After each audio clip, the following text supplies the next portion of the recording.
Assalamualaikum warahmatullahi wabarakatuh. Apa kabar anak-anakku sekalian? Alhamdulillah, saya berharap kalian semua dalam keadaan baik-baik saja, sehingga kalian dapat melaksanakan aktivitas sebagaimana biasanya. Ya, bertemu kembali bersama saya Bu Hairi. Insya Allah pada kesempatan ini kita akan membahas dan meneruskan mata pelajaran tentang desain grafis percetakan. Pada kesempatan ini kita akan membahas tentang fotografi. Sebagaimana yang minggu lalu kita sudah membahas tentang unsur-unsur desain grafis, ya. Jadi hari ini kita akan melanjutkan kepada bab selanjutnya, yaitu bab tentang fotografi. Oke, kita mulai saja. Ya, konsep dasar dari fotografi. Bahasa fotografi ini bahasa yang sering kita dengar. Ya, hey, kamu mau jadi apa? Mau jadi fotografer. Nah, ketika kita mendengar kata fotografer, di situ mengandung kata adalah fotografi sebagai kata dasar dari sebuah fotografer.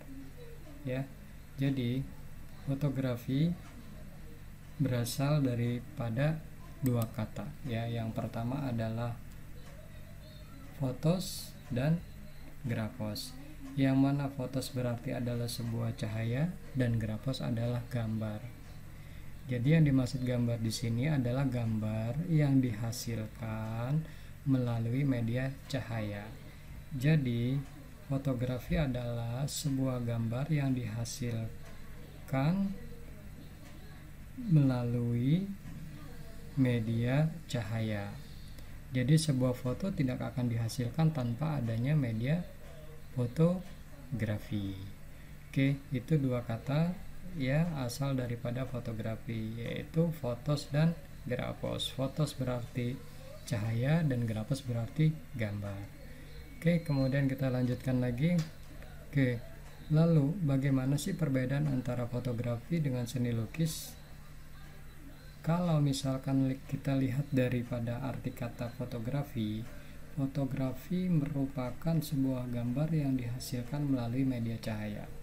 Tetapi jika seni lukis, memang kita membuat sebuah gambar, tetapi melalui media yang berbeda dengan fotografi. Jika seni lukis menghasilkan sebuah gambar dengan menggunakan media koas, cat, dan kanvas, sedangkan dalam fotografi adalah sebuah gambar yang dihasilkan melalui media cahaya.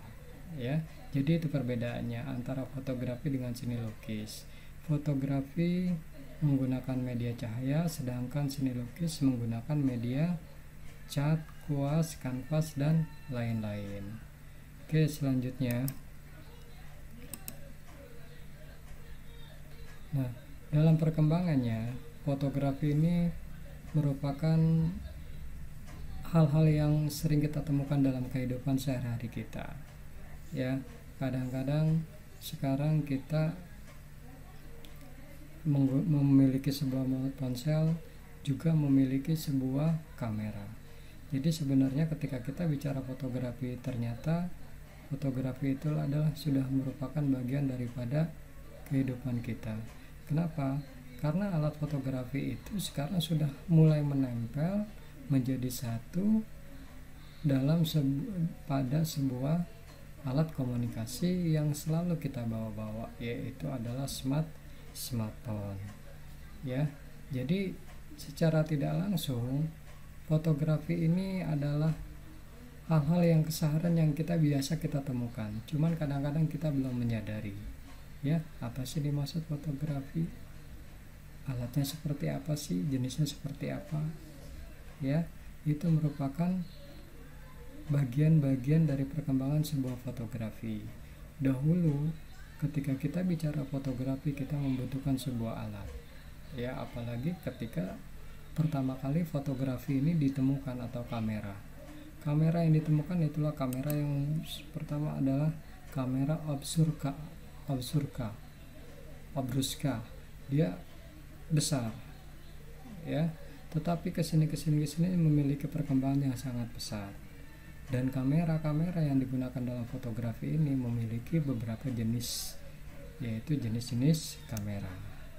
Oke, yang pertama perkembangan kamera yaitu adalah pertama jenis kamera analog atau kamera film.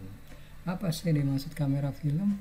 Yaitu jenis kamera yang biasa dulu kita masih ingat ketika misalkan kita jalan-jalan dengan orang tua kita, dengan keluarga kita, ya, kita suka membawa sebuah tustel ya atau foto yang kameranya itu yang isinya, yang filmnya, yang biasa kita dengar filmnya itu dari sebuah pita seluloid atau biasanya roll film. Dulu kalau kita misalkan masih ingat, filmnya berapa isinya ada yang 18, ada yang 36. Jadi dalam satu gulung pita tersebut terdiri dari 36 film atau terdiri dari 18 atau 36 film. Ya, jadi film yang dimaksud di sini adalah jadi seorang fotografi yang memegang kamera tersebut ketika memfoto dapat mengambil foto sebanyak 18 atau 36 foto. Ini bergantung kepada jumlah dari film itu tersendiri. Lalu apa kekurangannya? Kekurangannya adalah ketika film itu rusak, ya, maka gambar tidak akan bisa diedit kembali. Misalkan kita mengambil gambar, ternyata gambar yang kita ambil itu overexposure, cahayanya keterangan atau kegelapan, maka gambar tersebut tidak akan kita bisa editing. Kenapa? Karena masih menggunakan kamera analog, ya, yaitu masih menggunakan filmnya adalah menggunakan roll film atau pita seluloid. Oke, itu salah satu. Pertama adalah jenis kamera analog, ya. Selanjutnya yang kedua adalah jenis foto, ya. Yang kedua adalah jenis kamera polaroid. Nah, jenis kamera ini sudah lama beredar. Dan jenis kamera ini biasa digunakan oleh seorang fotografi. Biasanya dahulu digunakan ketika misalkan kita pergi ke tempat sebuah tamasya, ada seorang jasa fotografer yang memfoto kita lalu langsung jadi. Jadi kamera seluloid adalah kamera yang yang hasil fotonya dapat dilakukan saat itu juga dan bisa langsung dicuci, sehingga tidak membutuhkan waktu yang cukup lama. Berbeda dengan yang tadi, dia harus dicuci dulu. Tapi kalau polaroid ini tidak. Jadi ketika kita mengambil foto hari itu juga, saat itu juga kita bisa melihat hasilnya, dapat langsung di print out. Biasanya ini adanya seorang fotografer yang ada di tempat-tempat wisata. Mungkin kalian masih ingat ketika kalian kecil pergi ke taman bunga atau pergi ke tempat rekreasi, kalian langsung difoto langsung jadi. Itulah jenis kamera polaroid. Nah, seperti ini gambarnya, ya. Oke, kemudian ini jenis-jenisnya macam-macam, ya. Oke, kemudian yang selanjutnya adalah jenis kamera digital. Apa sih kamera digital? Nah, digital ini bahasa juga yang sering kita dengar, ya. Jadi ada dua kata, kamera dan digital. Jika kamera adalah sebuah alat yang digunakan untuk mengambil sebuah gambar, digital adalah sebuah kata-kata yang lebih kepada hal yang bersifatnya menyederhanakan sebuah fungsi. Nah, kamera digital adalah jenis kamera yang saat ini sedang banyak berkembang, ya. Biasanya kamera digital ini menggunakan filmnya berupa memori, ya, sehingga memori ini akan mampu menyimpan foto lebih banyak daripada dua jenis kamera yang tadi sudah saya sebutkan. Yang pertama adalah jenis kamera digital, jenis kamera analog. Yang kedua adalah jenis kamera polaroid, ya. Jadi kamera digital adalah kamera yang digunakan untuk mengambil foto dan filmnya menggunakan memory card ya, sehingga kamera tersebut memiliki penyimpanan foto yang cukup banyak dibandingkan daripada dua jenis yang sebelumnya, yaitu kamera analog dan kamera Polaroid.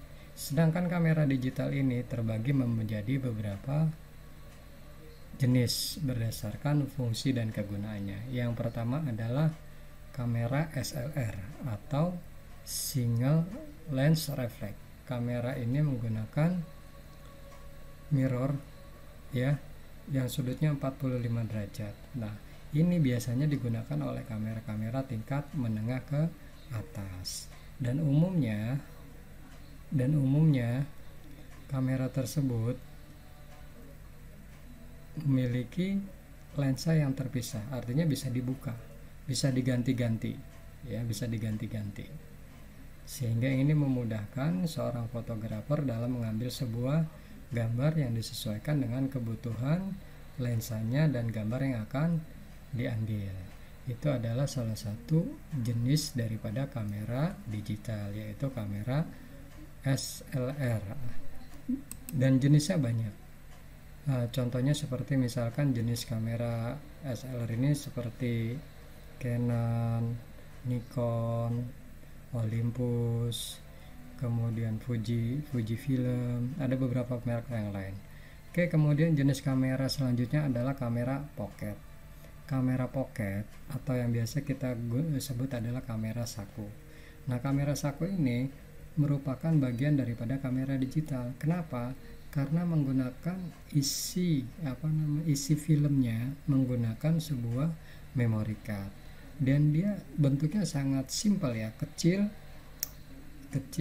mudah dibawa di mana-mana, sehingga ini yang disebut dengan kamera pocket. Kenapa? Karena mudah dibawa kemana-mana. Mungkin kalian sudah memilikinya ya, atau mungkin kawan-kawan kalian sudah memiliki kamera pocket. Oke, mungkin itu saja yang bisa saya sampaikan pada kesempatan ini. Insya Allah nanti kita akan bahas tentang jenis-jenis kamera yang lainnya. Oke, ini maaf sebelum saya tutup, ini ada gambar-gambar contoh-contohnya ya. Ini adalah kamera SLR ya, ini dari Canon, kemudian dari Nikon dan dari Sony. Kemudian ada gambar apa lagi di sini. Nah, ini adalah kamera pocket water resistant. Nah, ini yang dimaksud kamera pocket ya. Ini kamera SLR, ini saya contohkan 3, kemudian kamera pocket seperti ini. Oke, sampai di sini saja. Insya Allah nanti kalau ada pertanyaan kalian silahkan tanya kepada saya. Dari saya cukupkan. Apabila ada kata-kata yang salah, saya mohon dibukakan pintu maaf yang sebesar-besarnya. Mudah-mudahan materi ini sangat bermanfaat. Saya ucapkan terima kasih. Wabillahi taufiq wal hidayah. Wassalamualaikum warahmatullahi wabarakatuh.